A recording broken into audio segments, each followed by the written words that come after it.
বুঝবি ভিডিও করছিস বলে নিজে শুনবি না সেটা যেন না হয়, ঠিক আছে? ওটা ওখানে উঠুক, ওটা অসুবিধা নেই। কি বলেছে?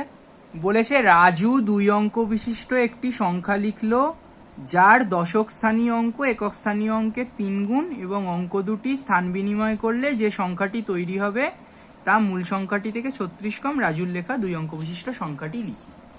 এবার অঙ্কতে পরে আসবো, আগে আমি বুঝি 2 অঙ্ক বিশিষ্ট সংখ্যা কিরকম হয়। তাহলে 2 অঙ্ক বিশিষ্ট সংখ্যা কিরকম দেখতে হয়? সাপোজ একটা যে কোনো সংখ্যা বল তুই।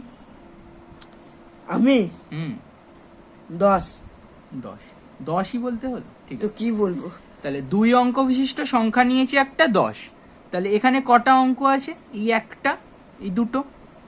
তাহলে এই অঙ্কটাকে আমি কি বলি? একক স্থানীয় অঙ্ক। এই যে ওপরে লিখি না, একক দশক, ছোটবেলায় লিখতাম না একক দশক শতক হাজার অযুত, এরকম লিখতাম। তাহলে এই ফার্স্ট অঙ্কটাকে বলি একক, সেকেন্ড অঙ্কটাকে বলি দশক। তাহলে এটার একটা মিনিং আছে যেই জন্য আমি এটাকে এককের অঙ্ক বলি, আর এটার একটা মিনিং আছে যেই জন্য আমি এই অঙ্কটাকে দশকের অঙ্ক বলি, তাই তো? তাহলে এটাকে এককের অঙ্ক কেন বলি? কারণ এই এককের অঙ্ক যেটা হবে সেটাকে আমি 1 দিয়ে গুণ করলে যা পাবো সেটা এককের ঘরে বসবে। মানে এখানে 0 আছে, মানে যদি তোকে কেউ বলে এমন একটা 2 অঙ্ক বিশিষ্ট সংখ্যা বলেছি, যে ধর এই সংখ্যাটাই তোকে বললে একক স্থানীয় অঙ্ক 0, দশক স্থানীয় অঙ্ক 1, তাহলে সংখ্যাটা তুই কিভাবে পাবি? এই 0কে 1 দিয়ে গুণ করবি, তাহলে কত হচ্ছে? 0 1কে 0।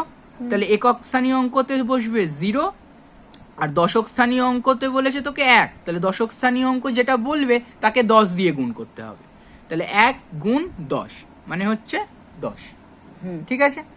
এবার একক স্থানীয় অঙ্ক যেটা হবে আর দশক স্থানীয় অঙ্ক যেটা হবে সেই দুটোকে আমি যোগ করব, যোগ করে আমি আসল সংখ্যাটা পাবো।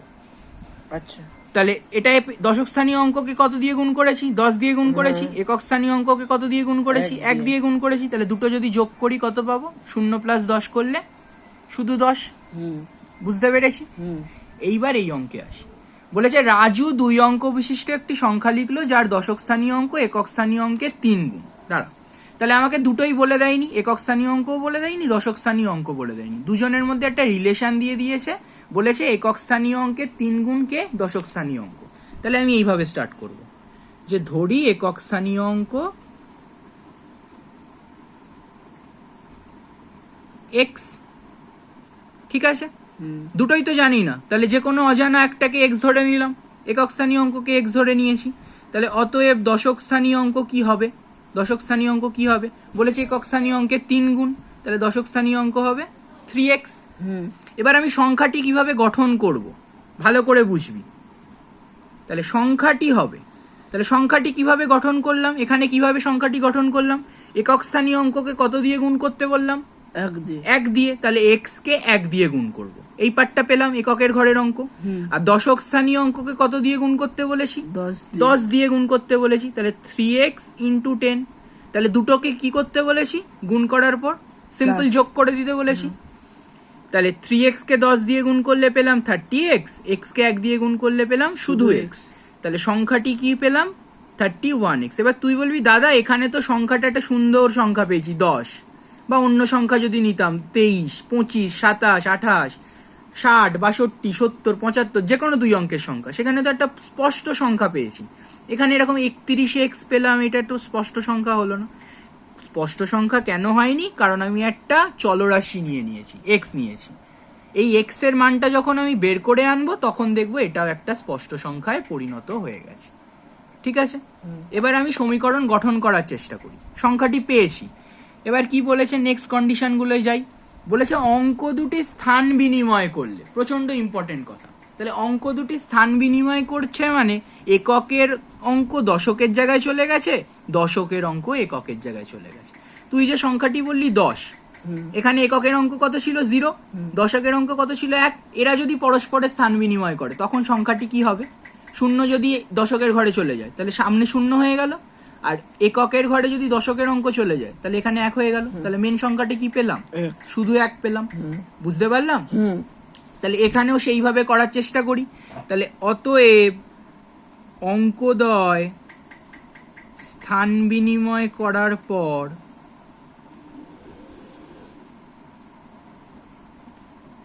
এখন এখন এককের অঙ্ক কি হবে? এখন এককের অঙ্ক কি হবে? দশকের অঙ্কটা এককের অঙ্ক হয়ে যাবে। তাহলে এককের অঙ্ক কত হয়ে যাবে? 3x হয়ে যাবে। আর দশকের অঙ্ক কি হবে? x x হয়ে যাবে। তাহলে এখন সংখ্যাটি কি হবে নিজে বল। সংখ্যাটি কি হবে এখন নিজে বল। আগে যেভাবে গঠন করেছি সেম এখানেও গঠন করব। এককের অঙ্ককে 10x কত দিয়ে গুণ plus করব? 10x plus 3x very good. তাহলে x কে গুণ করব 10 দিয়ে, মাঝে যোগ চিহ্ন, 3x কে গুণ করব 1 দিয়ে। তাহলে 10x plus 3x মানে আমার সংখ্যাটি হয়ে গেল কত? 13x। এরম যোগ আকারে রেখে দেবো না, কিন্তু যোগফলটা লিখবো। এইবার শর্তানুসারে এবার দেখ, দুটো সংখ্যার মধ্যে একটা কন্ডিশন বলে দিয়েছে, থার্ড কন্ডিশন। থার্ড কন্ডিশন কি বলেছে? বলেছে স্থান বিনিময় করে যে সংখ্যাটি হবে, স্থান বিনিময় করে কোন সংখ্যাটি পেয়েছি? 13x। আগে সংখ্যা মেন সংখ্যাটি কি ছিল? 31x। বলেছে স্থান বিনিময় করে যে সংখ্যাটি হবে তা মূল সংখ্যা থেকে 36 কম।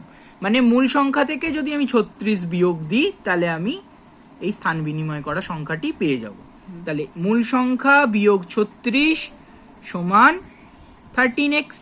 বা এরকমও লিখতে পারতাম এই দুটি সংখ্যার বিয়োগফল 36, কারণ মূল সংখ্যার থেকে এই সংখ্যাটি 36 কম, তার মানে দুজনের বিয়োগফল 36। বা মূল সংখ্যাটি থেকে 36 বিয়োগ করলে এই স্থান বিনিময় করা সংখ্যাটি পেয়েছি। বুঝতে পারলাম? তাহলে এটা সমাধান করে নে। তাহলে এই 13xটা এদিকে এলে কি হয়ে যাবে? এদিকে প্লাস আছে, এদিকে এলে মাইনাস হবে 13x। এইটা মাইনাস 36 আছে, এদিকে গেলে কি হবে? শুধু 36 বা প্লাস 36। তাহলে 31x থেকে 13x বিয়োগ করলে আমরা কত পাবো? 18 very good. 18x is equal to 36। তাহলে x ইজ ইকুয়াল টু 36/18 2। তাহলে x কি নিয়েছিলাম? একক স্থানীয় অঙ্ক। তাহলে দশক স্থানীয় অঙ্কটি কি হবে? এর 3 গুণ। তাহলে দশক স্থানীয় অঙ্ক সমান 2 গুণ 3 মানে 6। তাহলে সংখ্যাটি কত হবে? সংখ্যাটি হবে, কি বলেছি, দশক স্থানীয় অঙ্ককে 10 দিয়ে গুণ করব, একক স্থানীয় অঙ্ককে 1 দিয়ে গুণ করব। তাহলে 60 প্লাস 2, মূল সংখ্যাটি কত পেলাম? 62। এখানে একটা লেখা হয়নি, একক স্থানীয় অঙ্ক, একক স্থানীয় অঙ্ক 2। বুঝতে পেলাম? বুঝতে পারলাম? তাহলে অতএব মূল সংখ্যাটি হবে 62। বুঝতে পেরেছি? আর এবার মেলাবো কি করে পরীক্ষার সময়? তাহলে এটাকে একবার ঘুরিয়ে নি। এটাকে যদি ঘুরিয়ে নিতাম তাহলে সংখ্যাটি কি হয়ে যেত? 26 হতো না? এই 62টাকে যদি ঘুরিয়ে দিতাম, দুইটা এককের অঙ্ক দশকের অঙ্কে চলে গেছে, দশকের অঙ্ক এককের অঙ্ক চলে গেছে। তাহলে 62 থেকে 36 বিয়োগ করতো। এই যে সমীকরণটার মেলা, 62 থেকে 36 বিয়োগ কর, দেখ তো 26 আসছে কি। যদি 26 আসে তার মানে তুই বুঝতে পারবি যে তুই অঙ্কটা ঠিক করেছিস। তাহলে 6 দিয়ে 12 গেলে 6, 3 আর 1 4, 4 দিয়ে 6 গেলে 2, এলো 26। হ্যাঁ, তার মানে অঙ্কটা ঠিক হয়েছে। ওরে বাবা, বুঝতে পারলাম? হ্যাঁ ঠিক তো হ্যাঁ। হয়েছে। আরে পজ করে।